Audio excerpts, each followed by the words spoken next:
విశ్వామిత్రస్య పుత్రాః ప్రాణా ఆహుః ఆంధ్రాః పుండ్రాః శబరాః పుళిందా మూతిబా ఇతి తాన్ ఉదంతాన్ బహవో భవంతి.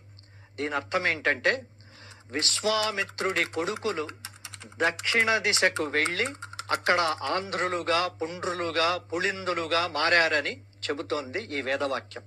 ఇక రామాయణం కిష్కింధకాండలో ఆంధ్రుల ప్రస్తావన చూద్దాం.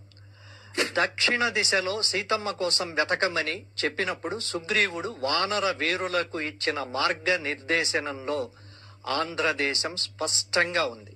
ఆ శ్లోకాలివి: తథా వంగాన్ కళింగాంశ్చ కౌశికాంశ్చ సమంతతః అన్వీక్ష దండకారణ్యం సపర్వత నదీ గుహం నదీం గోదావరీం చైవ సర్వం ఏవ అనుపశ్యత తథైవ ఆంధ్రాంచ పుండ్రాంచ చోళాన్ పాండ్యాన్